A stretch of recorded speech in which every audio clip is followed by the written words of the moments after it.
আসসালামু আলাইকুম। সবাই কেমন আছেন? আশা করি সবাই ভালো আছেন। পরন্ত বিকালে আপনাদের সবাইকে স্বাগতম। জীবনে চলতে গেলে কত কিছুই না করতে হয়। বাঁচতে হলে অনেক কিছু করে বাঁচতে হয়, চলতে হবে, এটাই নিয়ম। আপনারা দেখতে পাচ্ছেন আমি যে দিক দিয়ে হাঁটতেছি, এটা হচ্ছে আখ ক্ষেত। দেখেন আখের চারা রাখা হয়েছে। দেখেন মানুষের জীবন যেরকম প্রাণ আছে, যেমন এই আখ ক্ষেতের এখানে প্রাণ আছে, তার সাথে কি গাছগুলা, এই গাছ এগুলা যতই পরিষ্কার করবেন ঠিকই একটু পানি বলে আবার জীবিত হয়ে যাবে। যেমন মানুষের পানি ছাড়া বাঁচতে পারে না, ঠিক এরকমই একটু পানি বৃষ্টি পড়ছে, বৃষ্টি পরে যে কীরকম গাছ হয়ে গেছে। এটাই মানুষের জীবন, যেরকম গাছের মতনই এরকম মানুষের জীবন এই আছে এই নাই, এই গাছ হচ্ছে একই অবস্থা, তার ব্যতিক্রম নয়।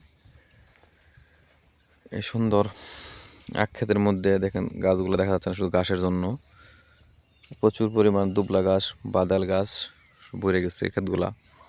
যে অবস্থা, সব কিছুই দেখেন। এর মধ্যে আবার এখান থেকে ছাগল গরুর জন্য বেড়া দেওয়া হয়েছে। প্রকৃতি যে কত রং বদলায় তার ক্ষণে ক্ষণে, তার প্রমাণ এটাই। সব কিছুরই যেমন শুরু আছে এবং শেষও আছে, এভাবেই সব কিছু পরিচালিত হয়, এভাবেই সব কিছু আল্লাহ তাআলা নির্ধারণ করে দেন। মানুষ তো মানুষের জন্যই সব কিছুই। সাফল্য ছাড়া, পরিশ্রম ছাড়া কোনো সাফল্য অর্জন করা যায় না, ঠিক এরকম। এই দেখতে পাচ্ছেন যে ক্ষেতটা, এটার মধ্যে প্রচুর পরিশ্রম দেওয়া হয়েছে। এখন তার ফল পাওয়া যাবে, ফলন আসলে,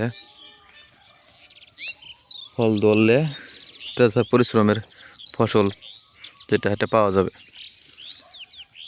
তাই তো কথায় আছে যে পরিশ্রমের ছাড়া কোনো কিছু সম্ভব নয়। এই জীবনে পরিশ্রমটাই মূল বিষয়।